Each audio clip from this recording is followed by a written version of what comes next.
اللہ جل شانہ کی ذات عالی پر ایمان لانا اور اس کا یقین کرنا اور اس پر دل و جان سے فدا ہونا، یہ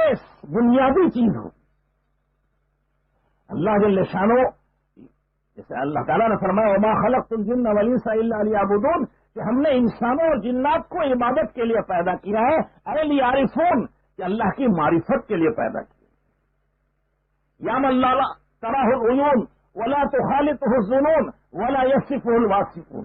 یعلم مساقل الجبال ومکائل البحار وعدد قطر الامطار وعدد ورق الاشجار وعدد ما اشرقت علیہ الشمس وعدد ما اظلم علیہ اللیل،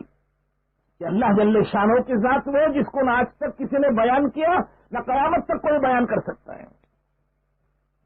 وہ بارش کے قطروں کو جاننے والا، سمندر کے پانی کی پیمائش کو جاننے والا، پہاڑوں کے وزن کو جاننے والا، رات کی اندھیری جہاں جہاں جاتی ہے اور دن کا اجالا جہاں پہنچتا ہے وہ سب اس کے علم میں۔ اندھیری کالی رات میں، کالے پہاڑ میں، غار میں کالی چونٹی کا بچہ بھی چلتا ہے، اللہ جل شانہ اس کے چلنے کی آواز کو سنتے ہیں اور اس کی دل کی دھڑکن کو سنتے ہیں، اور پھر جب رات کو کھانا اسے پہنچتا ہے تو کہتا ہے الحمدللہ الذی اشانی ولم ینسانی فی ظلمات اللیل، تمام تعریفیں اس ذات کے لیے ہیں جس نے مجھے رات کا کھانا پہنچایا، حالانکہ میں بے حقیقت بے حیثیت مخلوق، ایک چونٹی اور اس کا بچہ اور پھر رات کا کھانا۔ گھر میں 100 آدمی کی دعوت ہو تو پتہ نہیں چلتا کون آیا کون نہیں آیا،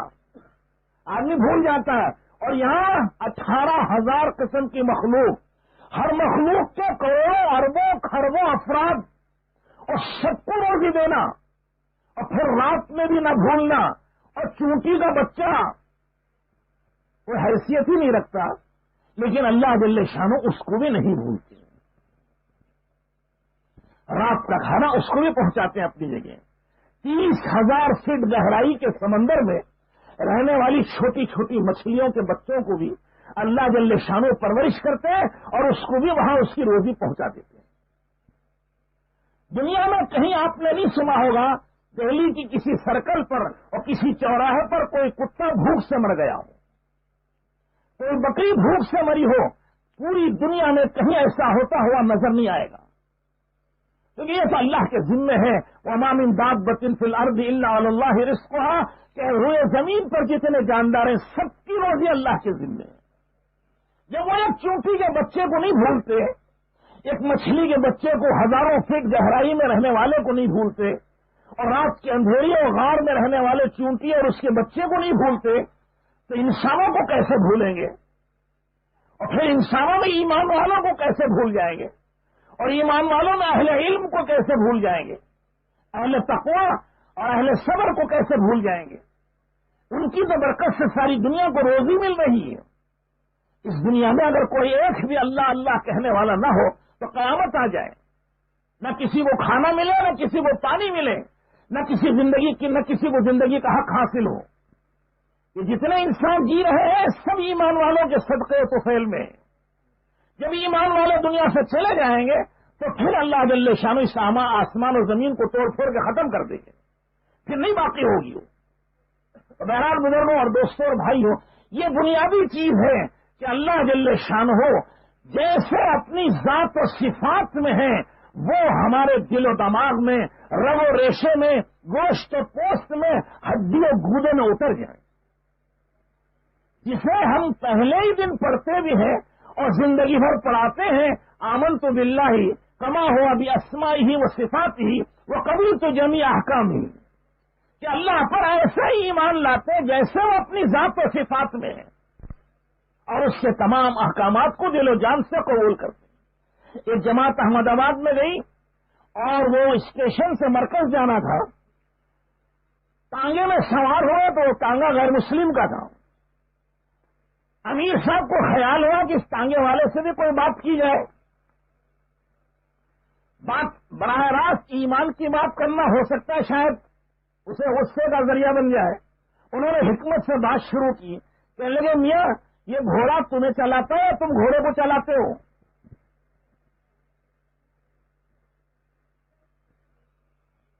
کیا کہا؟ گھوڑا تمہیں پالتا ہے کہ تم گھوڑے کو پالتے ہو؟ یہ کہیں گھوڑے کو میں پالتا ہوں تو غلط ہوگا، گھوڑا نہیں ہوگا تو یہ خود بھوکا مرے گا، اور اگر کہ گھوڑا مجھے پالتا ہے تو یہ انسان کی شان کے خلاف ہے کہ ایک جانور۔ سوال یہ ایسا عجیب تھا، لیکن وہ تھا ہندو سمجھدار۔ تھوڑی دیر سوچ کے کہنے لگا ملا جی نہ گھوڑا مجھے چلاتا نہ میں گھوڑے کو چلاتا ہوں، ہم سب کا ایک مالک ہے، سب کو وہ چلاتا ہے۔ اتنے ایمان کی بات تو غیر مسلم کو بھی معلوم ہے، ایک مالک ہے جو ساری کائنات کا نظام چلا رہا ہے، حالانکہ وہ بے ایمان ہے، اس نے ایمان سیکھا نہیں ہے۔ اسے بھی اتنا تو معلوم ہے کہ ہمارا پالنے والا ایک اور کوئی ہے۔ تو بزرگوں اور دوستوں اور بھائیوں، ایسا ایمان لانا یہ نفع نہیں دے گا۔ آمنت باللہ کما ہو بھی اسمائی ہے وہ صفاتی، ایسا ایمان لاؤ جیسے وہ اپنی ذات و صفات میں ہے، وہ کسی کا محتاج نہیں، وہ کسی کا، اس کا کوئی وزیر نہیں، اس کا کوئی مشیر نہیں، اس کا کوئی ہمدرد نہیں، اس کا کوئی خیرخواہ نہیں، اس کا کوئی مددگار نہیں، وہ تنہا وحدہ لا شریک لہ، وہ تنہا ہے، اکیلا ہے، جو کچھ کرتا ہے اکیلا کرتا ہے، آج تک جو کیا اس اکیلے نے کیا، آئندہ جو کچھ کرے گا وہ اکیلا کرے گا، اس کا کوئی ساتھی اور شریک نہیں۔ مکے والوں میں تو یہ مشہور تھا کہ حسب نسب پوچھا جاتا تھا، اور اپنے خاندان کا ماشاءاللہ وہ نسب حضرت آدم علیہ السلام تک لے جاتے تھے۔ تو کفار مشرکین مکہ نے پوچھا کہ تم اپنے رب کی اتنی تعریف کرتے ہو، ذرا حسب نسب تو بیان کرو، اللہ کا حسب کیا ہے، سلسلہ کیا ہے؟